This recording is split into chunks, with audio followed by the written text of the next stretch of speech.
Unlock the power of your mind. This is Provocative Enlightenment with Eldon Taylor. Welcome to another hour of Provocative Enlightenment, an hour dedicated to the discovery of illumination. Indeed, we go wherever mind might take us during this next hour, all the while aware and questioning the nature of life, of being human, of logic and reason. For this is an hour focused on the real philosophy behind the meaning of our values in existence, how we derive the assumptions we live by. It's an hour where we admit that our foregone conclusions could all be wrong, and in that way, truly open ourselves up to the possibility of a new kind of understanding that in some way, somehow, may indeed lead to that elusive state known as enlightenment. Our guest today is one of my very favorite people, Lorna Byrne. She will be taking your calls a little later in the show, but first to our letters. Last week's show produced more letters than we have ever received from a single show. Indeed, I couldn't read them all if I used this entire show to do so. If you missed last week's show, it was all about my new book, What Does That Mean? Exploring Mind, Meaning, and Mysteries. The book probes the meaning of all of life, if you will, by examining the common experiences everyone has, but all too often just dismisses, or we just simply ignore. I spoke at one point about a miraculous event I experienced, and we invited your letters telling us of your miracle experiences. Now, every week I read a few of your letters as our way of paying homage to the importance you play in helping us to shape our show and make it even better in every way. Diana wrote, "Hi, Eldon. Love your show on Hay House Radio. I really enjoyed your last show and your story of the train." Now, Diana is referring to a time in my life when I should have been killed in an auto train accident. In fact, there simply is no explanation for why I wasn't, short of calling on something supernatural. As I said earlier, we invited your miracle stories and we received very many. It's absolutely awesome to discover just how common true miracles still are in this day and age of super technology. There are so many very good stories for me to choose from that I really had to resort to kind of a random selection process. You might say the winner of that random process, the draw from the hat, is a story that I'll share with you this week. But perhaps in weeks to come, we'll do a show just on miracles, and we'll share them all because there's some really incredible ones. All right, Richard wrote, "Greetings. I had an experience like yours in the early 80s on my way back from work on I-95 in South Florida. I ran out of gas with an 18-wheeler tailgating me. I closed my eyes and prayed for God to be with me, quote, end quote, sure of my impending doom. The next thing I know, I'm safely on my exit ramp as the truck drove by. It had to have somehow teleported through me in my 1976 Ford Comet. Now, that's amazing if you think about it. Thanks for sharing, Richard. Here you are. You're on a freeway. You've got an 18-wheeler just coming right up on the back of you tailgating, and suddenly your engine shuts down. You're out of gas. You've lost all power-assisted everything. There you are. Think about that one. Okay, again, we received many heartwarming stories, some like Richard's, and others that tell of many other sides to the unexplained events we all have had in our lives. I invite you still to share those stories with us, and to that end, we decided last week that if you send your story to us, that we would send you my new 3-DVD set, Change Without Thinking. So please put your story together and leave it at my site, eldontaylor.com. Leave it as a comment or email it to me directly by sending your story to Eldon, E-L-D-O-N, at Innertalk, INNERTALK.com. Okay. At another point in the show, I discussed how I became aware of a level of animal consciousness that today I equate as simply being conscious. Unfortunately, I was not always sensitive to this fact. As a result, I was a sportsman that hunted and a rancher that sent beef to slaughter. Martha wrote, "Yesterday I heard you tell the story of the cow you did not save. It was a terribly disturbing story to hear, and now, nearly 24 hours later, I can still hear his cries on my head. Do you have any great ideas about how I can get this out of my head? I am hesitant to listen to you anymore as I don't want to hear any more stories like this. I am not a PETA person or any kind of a radical person at all. That story just broke my heart. Please don't blindside your listeners with crap like that again.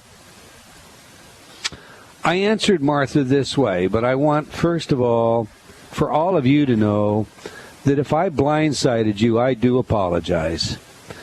Here is my answer to everyone that may have been offended.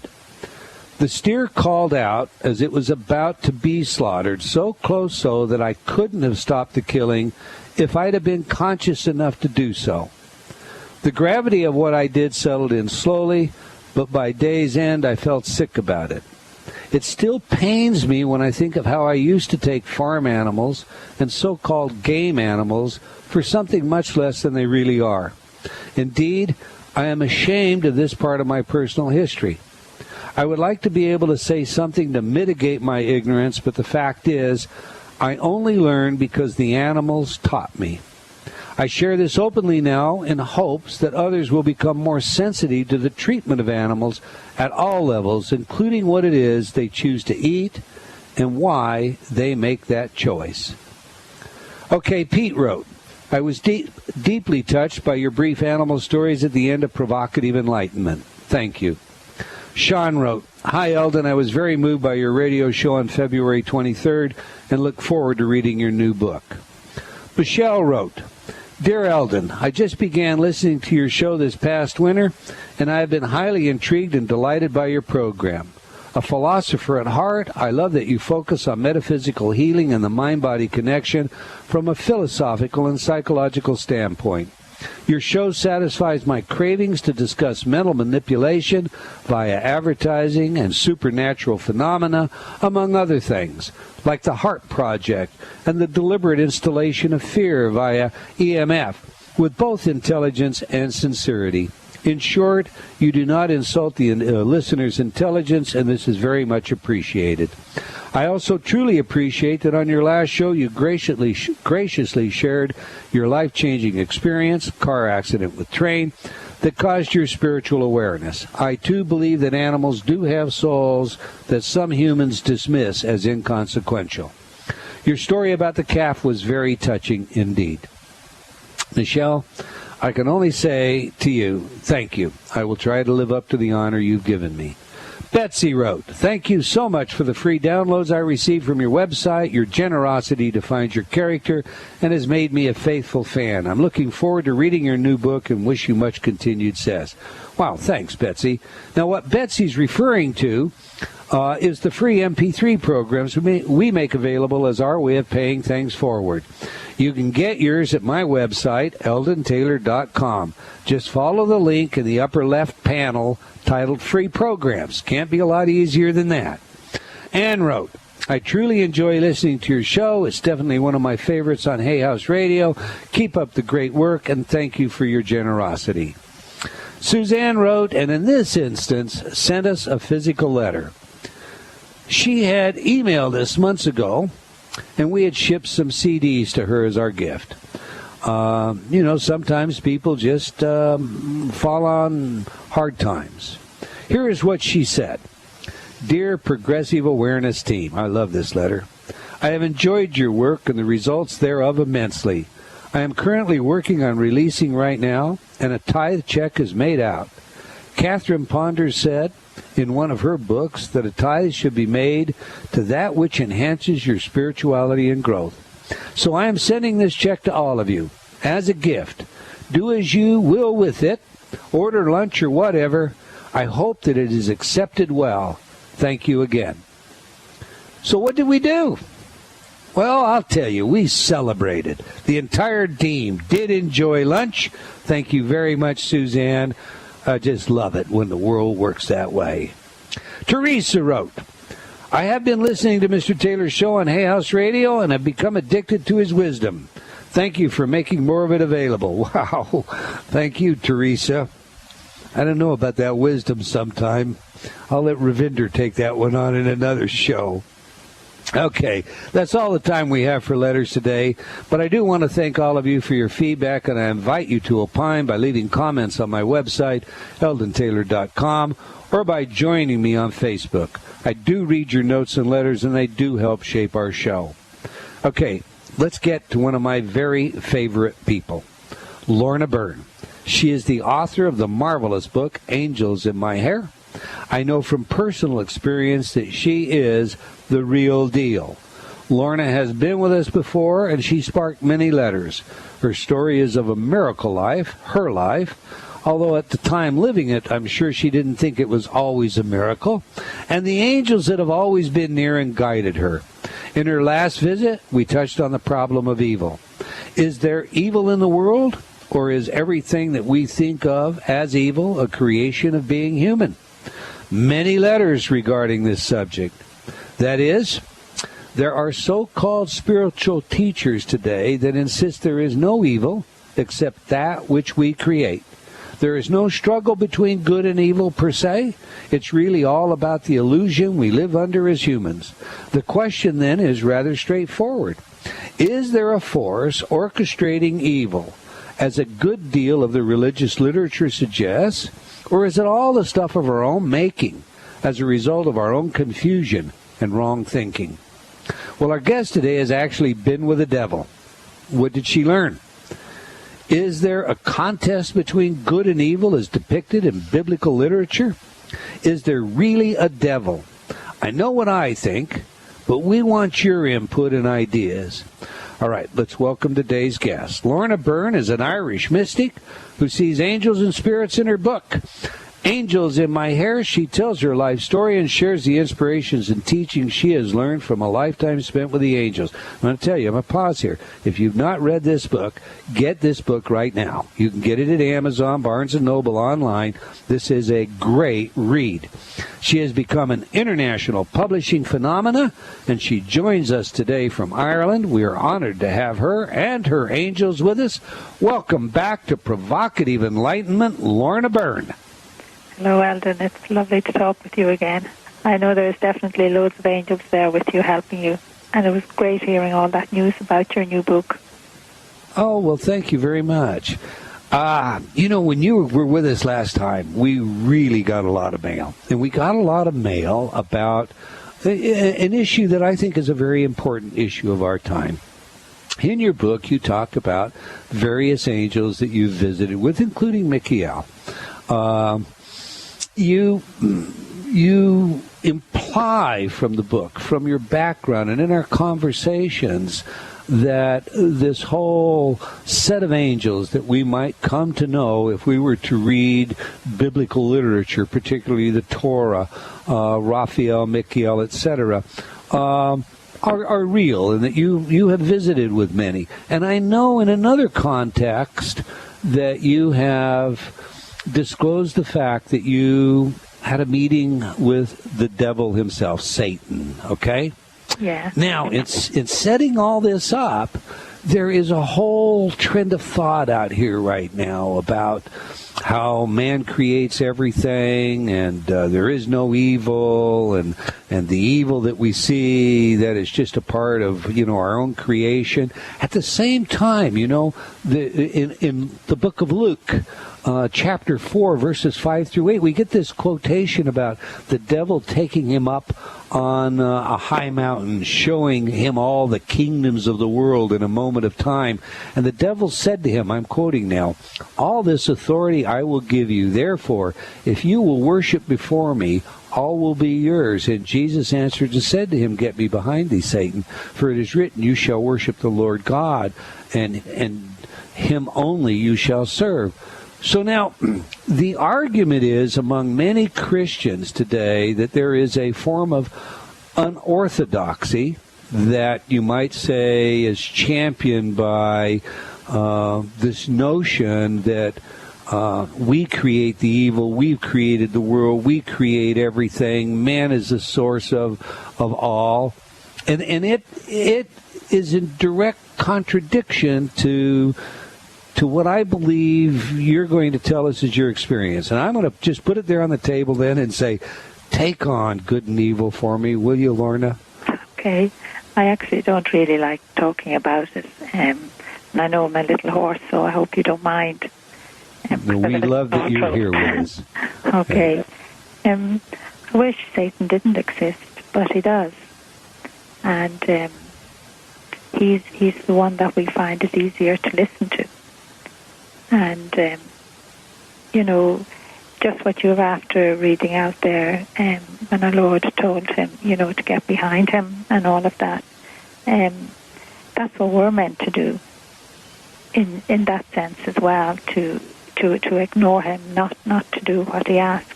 But we just find it so easy to listen, because just like our Lord Jesus being offered, the power over all the world, that he could rule all these countries, which was a lie, because God doesn't need to rule the world in that way. That was to fool our Lord. Satan does exist. I'm afraid he is there, and that's why we so many bad things are in the world, because it's that greed, it is that selfishness, that's that we answer to, for more money, for more material things, when we should be more loving and more caring. I just wish he didn't exist, but he does. I do too.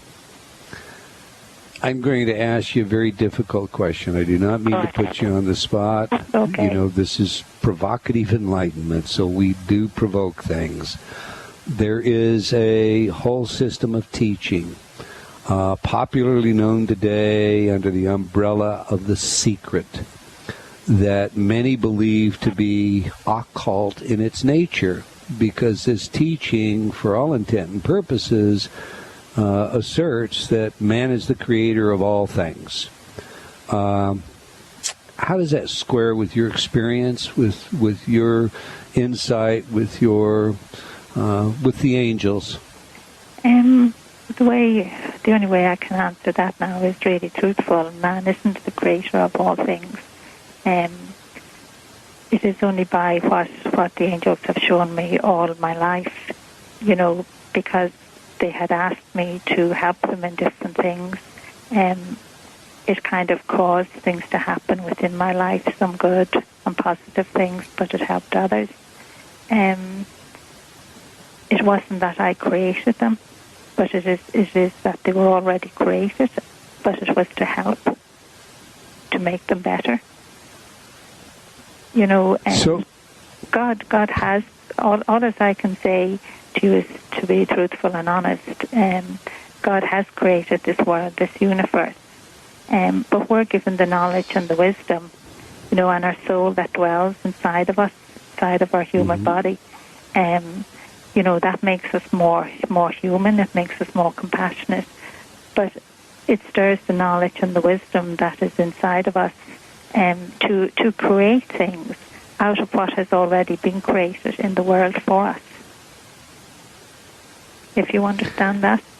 I did, and to me, it makes perfect sense. I mean, I actually believe that one of the great difficulties, the trials of our time, and I don't see it as being addressed, so I will say it is ignored, is this whole notion of cultural relativity, this notion that there is no such thing as an absolute right or an absolute wrong. If you're raised in a society that believes, I'll just use this one because we deal with it so much today, jihad is appropriate in the sense that we can send a teenage child or a young child into a shopping center in Tel Aviv and have them detonate themselves and kill a number of innocents.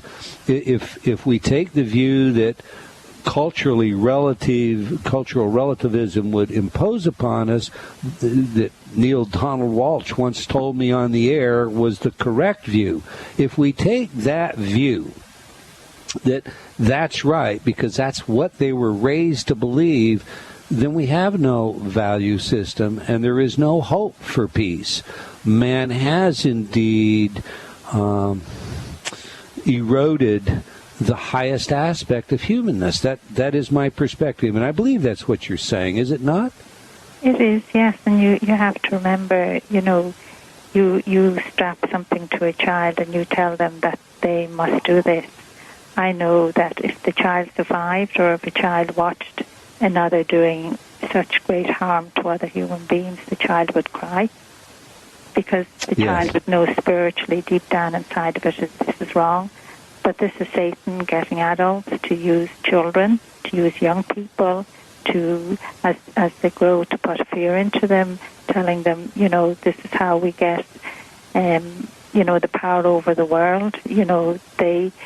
I am so surprised, people let Satan in, different cultures, because they're saying if you do, strap a bomb to yourself and you blow up a bus, you'll go straight to heaven. It's in honor of God. It's not in honor of God, because they're killing God's children, regardless of their religion. And that's one thing that the angels have always shown me. Angels are with every single human being, regardless of their religion, and every single human being has a soul. So each and every one of us, no matter what our beliefs are or our unbeliefs are, we are God's children, and we're not meant to be hurting or harming each other or destroying our planet, or we're meant to be helping and caring for each other and helping, for our lives to be better. But we listen to Satan. That's why these bad things happen. We listen. I don't know whether I had told you before, I had met a man, and he lived in a war-torn country, and he had left, but he had told me about, bombs dropping and his family being hurt and horrible things happening. And he said, I've read your book, and I have only now realized that I allowed revenge, I allowed Satan inside of me. And I went out, and he said he done likewise. He hurt and maimed others, and he just felt so sorry for it. And he looked at his own children, and he said the thoughts of someone having revenge and listening to Satan for power and for all of the wrong things, and hurting my children or killing my children. He said that's the greatest, and which it is. It's the greatest. What would you say? Satan, the power Satan has over people is revenge inside of them. Getting others to hurt someone else so that you will hurt back. When you're hurt, you should stop. You should just stop for a minute and just take a deep breath and say, no, I'm not going to allow revenge. I'm going to allow love instead. And it's not that you learn how to forgive, but you don't forget. And the reason why you're not meant to forget is so that the same mistakes won't be made again. I'm afraid Satan in the world at the moment is having a great time, even here in Ireland, with the recession, the wealth that has been here, the recession in a sense has come from, from greed, from people wanting more and more and charging, huge prices and becoming wealthier. And in a sense, still here in Ireland, we have a hard break coming up. Okay. Lorna, let's pick this up after the break. You're listening to Provocative Enlightenment. My guest today is Lorna Byrne. We're discussing her fascinating life with angels in her wonderful book, Angels in My Hair. We'll be right back after these messages from our friends. Confusion, deception, manipulation, feeling a bit controlled, lost. Learn how you can take back control of your life through proven techniques in Eldon Taylor's revised edition of Choices and Illusions. This New York Times bestseller is a guidebook to your journey to self-actualization, filled with practical, real-life solutions backed by scientific studies and guaranteed to awaken your inner genie. Get your copy today from all bookstores.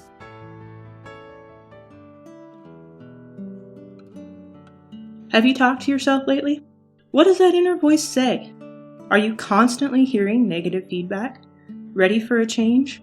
Inner Talk, Eldon Taylor's patented subliminal technology, can do just that. Change your inner self-talk. Turn off the negative by replacing it with positive affirmations.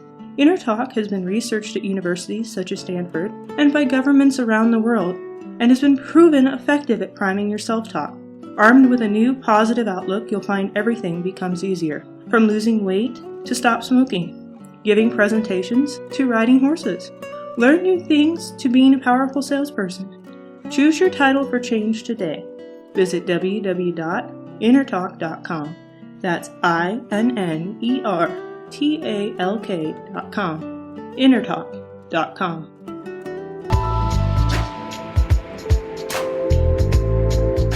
Unlock the power of your mind. This is Provocative Enlightenment with Eldon Taylor. Welcome back. Okay, if you just joined us, I'm Eldon Taylor, and I'm speaking with Lorna Byrne, a one-person publishing phenomena whose book, Angels in My Hair, is an absolute must-read, in my opinion. Before break, we had just discussed this whole nature of the controversy that seems to exist today between good and evil, right and wrong, value systems, a so-called secular progressive view that might say, for all intent and purposes, there is no such thing as an absolute value versus absolute values. I could take Lorna's... I could ask her questions for 2 days, but the phones are busy, and we have many questions out of our chat room. So we're going to take some calls, go to the chat room, and then I'll get back and ask you a couple of other questions. How's that, Lorna? You up to that today? Fine. Yeah, that's fine. Not a bother. All right. On line 2, we have Marta from Miami. Marta, you have a question for Lorna Byrne. Yes, I do. Lorna, hi. Hello, Martha. How are you doing? I hope you're feeling better. I am indeed. Lorna, I placed a prayer request on your website for my son to dealing with drug issues. And I first wanted to say thank you for offering that and let you know that there's been a dramatic, not dramatic, but there's been a very positive change in his life.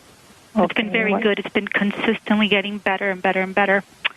Of course, I always have the anxiety of him falling back again. And so I wanted to see if you had any messages for me or my son. Well, I'm just being told to tell you, for you to ask your guardian angel, to ask his guardian angel, to give your son the strength that he needs to get through this and to come out the other side, to grow into a really good young man and to have a good life. And ask your son, I don't know whether you can or not, but ask your son, to give himself the opportunity to believe that he has a guardian angel, and for him to ask his guardian angel to help him in all of the ways he can to get through this. And I believe he will. Oh, thank you, Lorna. Thank you. Your book son kept has me company. Great strength. I'm sorry? Your son has great strength. Thank you. Thank you very much. Your book kept me company and gave me a lot of comfort on many sleepless nights. Okay. Well, thank you very much for calling. Thank you. Bye-bye. Bye-bye. Bye-bye. Lorna, before we take the next call or ask you the next question, I should have given this out earlier. Everybody out there, you can go to eldontaylor.com, and we have links to Lorna's website, etc. But she does a lot of wonderful things besides write a book, including her website, having this prayer. Give your website so everybody knows how to get a hold of you, please. It's LornaByrne.com, that's all. Spell it. LORNA BYRNE. There we go. All right. LornaByrne.com for everybody out there. All right. On line 1, we have Susan from Maryland. Susan, you have a question for Lorna Byrne. Hi. Yes, I do. Hi, Susan. Hi. I have been going through a rather dark time, and it would give me great comfort if you could tune into my energy and let me know if there is an angel, a specific angel, maybe a name of the angel that is closest to me that is working. So I'm really trying to tune in. Okay, I'll ask for you. One thing that the angels have always said to me, because so many people are asking about, the names of the guardian angel, and one thing they say is just to say to a person, it's the name that you love that's in your heart. Okay. And you have to remember, your guardian angel allows in other angels to be around you as well to help you, to get you out of this dark place. And you will come out of it. And just ask and trust Every single time that you're told, to go left instead of going right, try and go left. Right. When you hear that, right. And anytime you don't respond to something, and you say to yourself later, I should have done that. I always say, give yourself a pinch and try the next time. Okay. Just ask your guardian angel. I'm asking your guardian angel for you, and I'm not being given your guardian angel's name, okay. But I'm just being told that one of the angels that your guardian angel has allowed in to help you, and I'm trying to pronounce the name, is called Maurice. Maurice, if you can hear that name. Okay. Okay, so you ask that, and I'm asking now for you. I'm asking now for things to start to change, but you have to help the angels as well, because you have to respond by opening the door. Yes, and I have been working to open intuitively, and I'm not sure whether I'm hearing whether it's their guides that are with me or whether they're angels. That was That's what angels are. It's just that people call them different names all over the world. Some people will call them guides, and some people call them angels, and I have heard them called other names. But they're angels. They are just beautiful creatures, and you have to remember that God's angels will only ask you to do good things. Will only guide you in the right way. Right. If you're doing something wrong, it is not God's angels. It's the other side, I'm afraid. Right. Right. But I'm being told you listen very well and stop doubting yourself and just have a little bit more belief. Mm-hmm. They're great teachers. Ask your guardian angel to allow in teachers to help you. Okay, and messages will come in, because I honestly don't see how. It's like I don't see the door right now. They're all closed. Seems like they're closed. Well, they're opening there now, and it is, in a sense, they are great teachers, and sometimes, they give you a little lesson, and you might say to yourself, what's in this for me? Don't look for that. Sometimes it's just to teach you something. It could be you could be just sitting at a table and you're being told, move that cup in, and you see the cup is in the center of the table, and you say, sure, why should I do that? Just go and move it in, because they're teaching you that when there is something important that is important within your life, you respond to it straight away without hesitation. We forget that. Mm-hmm. We're all the time looking for a meaning in everything, and sometimes it's only a meaning of teaching you something to respond. Okay, well, so I guess the angels are telling you that things will get better. They will trust now and believe. And every time you know something, you were given a message, but you didn't respond to it, and later on, I just say, give yourself a good pinch and say, well, the next time. Remember, you're only human, and you can only do your best. Okay, they won't give up on me, I hope. No, never. You have to remember you are your number one to your guardian angel. Your guardian angel never leaves you, not for 1 second. Okay. Okay. Thanks for the call, Susan. Thank you. You have a great day now. You too.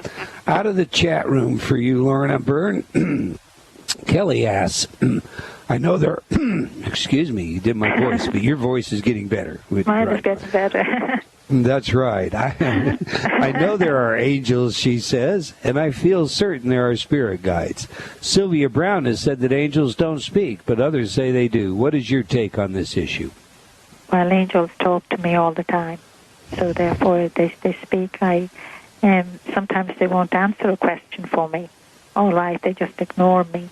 But angels speak, yes, they do. They talk to me all the time, so I know they talk to everybody. They give guidance, they give messages, they help people to do the right thing and to go on the right path.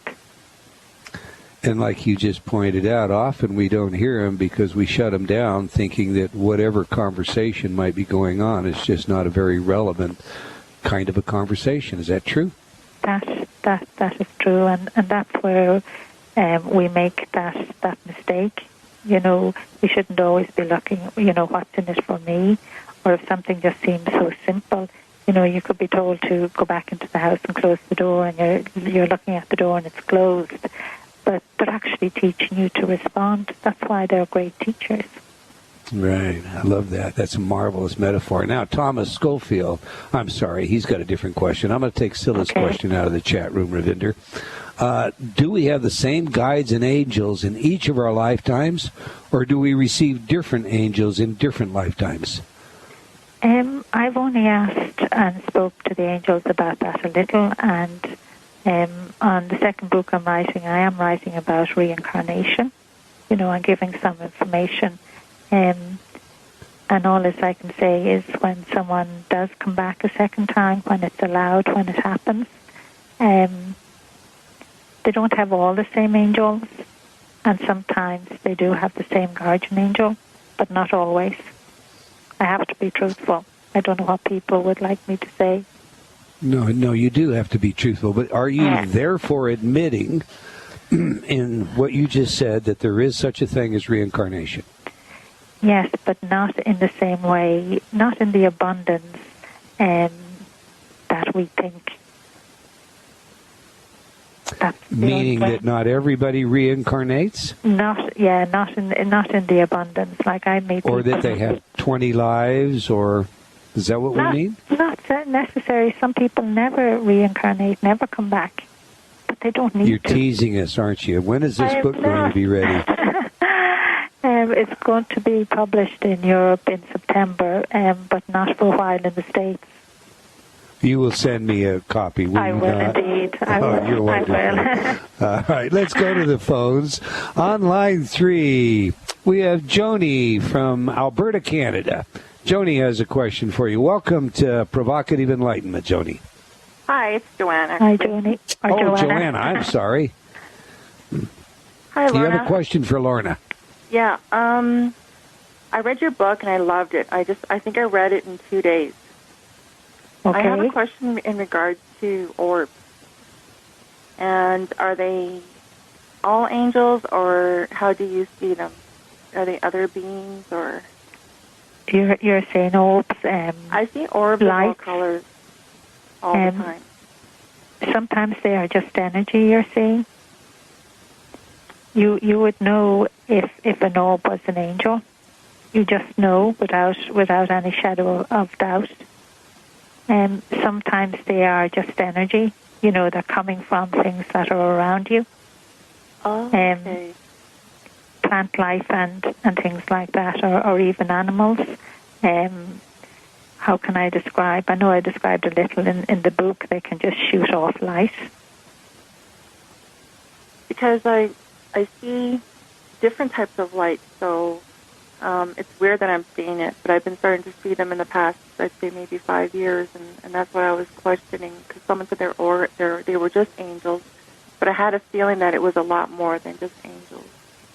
So sometimes I know I can't hear you clearly all of the time. People. Pardon me? I can't hear you clearly all of the time, but I know sometimes maybe what you're saying as well is that sometimes a light would come into a room, or you could be out walking, and that actually could be the light of a soul of someone that was close to you. Okay. Okay. The line is very, very bad. I can't hear you. Sorry, I'm on a cordless phone. I know this phone can be bad. Yeah. Okay. I'm sorry about that. Thank you for calling, Joanna. Okay. Thank you, Joanna. All right. Let's take another call. We have Jeremiah out of New York. He's got a question about the devil. Jeremiah, are you with us? Yes, I am. Hello, Jeremiah. Welcome to Provocative Enlightenment. What's your question for Lorna Byrne today? My question is, good afternoon to your guest, and good afternoon to you. My question is, how do you know when how do you identify Satan? And secondly, we all have guardian angels, and like guardian angels, they are parents.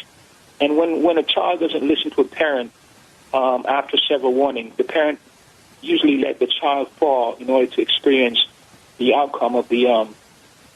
Do our angels usually, when they give us a first warning or first sign, and we don't pay attention, do they step back for a while and let us go through our own motions, or are they always around helping us? Because I'm going through pretty dark days myself, and I'm trying to understand how to pay attention to my guardian angel. And the reason why I say that, you said something about, like, there's devil, and then there's Satan, and then there's good angels. And I met someone who supposedly was a good angel, and I really care about this person. I don't want to seem angry or anything, but there are things in my relationship with this person that has made me feel like my energy is being vamped, and the goodness that I have in me is being turned into something else, and I'm really, really confused. I don't know what to do. There were signs that I should have left, and I didn't leave, and now I'm feeling like my guardian, in Africa, they say your goons. Your goons are your guardians. In America, they say guardian angel. In other places, like you said, everyone has different names, but my goons basically showed me a lot of ways that, like I would have money, and then when the money was flowing, our relationship was perfect, and then when it's gone, then it might, I was discarded, and it just goes back and forth. And the devil is beguiling, and as he was when Jesus was in the desert for 40 days fasting, he said, turn this bread into stone. I'm not Christian, but Okay. So Jeremiah, Jeremiah, we have a lot of callers, so let's make this one short, please. I don't mean to cut you off, but then the question is, how do we know the difference between? Do the angels leave you alone for a while and let you go through your own motions? And do they come in dreams, or are they like in actuality, like when you're awake only? Your guardian, the angels are around you all of the time, and they never leave you. They don't give up on you when you're going through a hard emotional time. They're there all of the time, trying to encourage you, to help you, and trying to get you to make the right choices for the thing to be sorted out. Okay. But if you don't listen, like several times, like I've been in a relationship for 5 years, and you don't listen every time they show you, how do you know that they're still there for you when you're going through They're still there. Your guardian angel never gives up on you and never leaves you for 1 second at all. No matter how many times you don't listen, they'll still keep on trying. And I think that is one of the wonderful things about your guardian angel. Well, do they come to you also in dreams, or are dreams separate from sometimes day-to-day experience? Like if sometimes an angel. For example, you said something about, and this is something I've noticed. If someone says to you, or you say to yourself, the cup is on the table, and if you don't move it this second, you may knock it over, and then 10 seconds you knock it over. Is that a guardian angel? Is that intuition? Is that what? What is that? That is your guardian angel. Whatever way your guardian angel is talking to you. It can be through a feeling in your stomach. It can be telepathically. It can be in loads of different ways, because it depends on the connection between you and your angel. Thank you for calling, Jeremiah. All right, let's take our next caller. We have Tricia from Quebec on line 6. Tricia, welcome to Provocative Enlightenment. Hi, Eldon. Hi, Lorna. How are you? Hi. I have a question for Lorna. Please. I'd like to know what's the difference between guides and angels. I think everybody answered that. You answered that, but I'm a clairaudient person, and it runs in my family. And I hear mostly guides. Now, can they be mixed up where I can hear both guides and angels? You're saying you hear guides, and sometimes a guide can be, a soul, and someone that has died and passed over.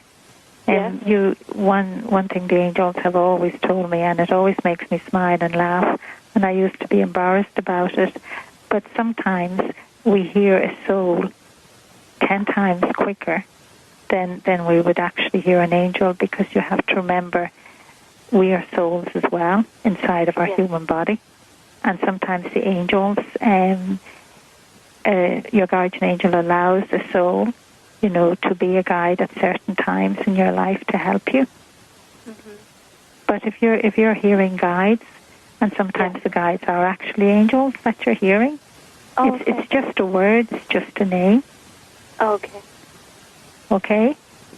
Yeah, and use them, any guidance you're given, use it, to help yourself in your life and to help others in whatever way. Thanks for calling, Tricia. Now, let's take line 5, Terry from New Jersey. You have a question, Terry, for Lorna Byrne. I like this question. It's a great question. Bring it on. Hi, Lorna. How are you? Hi, Terry. My question is, after reading your book, it seems like things were destined to happen. Is everything in our life destined to happen, or what control do we have regarding what happens? Well, we have great control, because you have to remember, you might, you've read the book and you might feel, my life was destined to happen in the way it did, to go through all that I went through, all the ups and downs, all the happiness and joy, as well as the sad things. But you have to remember one thing, I had a choice. I could have said no to the angels. I could have actually have refused, even though I know deep down inside of me, because I have such strong faith, I wouldn't have refused. But I could have had. And then I wouldn't have written this book, Angels in My Hair, and what has happened in my life since then wouldn't have happened. You have a choice, always remember that. And lots of people talk about destiny, and I would say to everybody, you have loads of destinies. The destiny starts each morning. You open your eyes and you wake up and you're alive. That's a new day. It's a new life. It is a new destiny as well. It is a continuation of what was say the day before, what people might say was the past. But everything of the new day is actually new. We have loads of destinies, not just one. And that's what most people need to remember. Okay, so that should help us with fear, because I find that especially raising my children, I'm always fearful that I'm going to make the wrong decision for them. Well, I'm being told that you're a good mother. Okay, so that is one thing you have it on great authority, Terry. Yeah, you must remember you are a good mother. And one thing you could do, you could ask your guardian angel. This is something that is very powerful. To ask your own guardian angel, to ask your children's guardian angels to help. Actually, I have started to talk to. I've been talking to my guardian angel. I should talk to my kid's guardian angel. Great. Well, okay, that is brilliant. Thanks for calling, Terry. You're welcome. Thanks for calling, Terry. All right, Lorna. We're not going to be able to take all the calls, and I'm not going to be able to get all the questions to you out of the chat room. So we have a lot of people hanging on, and their questions are all important. Do you have a way that they can email you, a way that they can access you, they can ask you these questions, just for those people that are listening right now that we're unable to get to you? What I would say to them is, they can go into the website, and there is, now I can't get back to them, but the only way I could say that at different times, maybe as I continue to write, some of those questions will be answered in the books I write. Would that be of any help? All right. So everybody should go to your website, and there you've posted a lot of information. They can leave comments. They can join your prayer group, etc. And once again, the book "Angels in Your Hair" is an absolutely fantastic book. You have about 20 seconds. What would you like to tell us today is the most important thing we should have in our hearts and mind? I think the most important thing that everyone could do is just a little simple prayer, and that is just ask your guardian angel every day to help you through everything that you do, and that empowers your angel and empowers yourself. That's wonderful. Lorna, thank you very much for being with us, and I want to thank everybody out there for joining us today on the show as well. Join me next week when Dr. Ed Klein will discuss 2,000 years of past life history. Blessings to all. Thank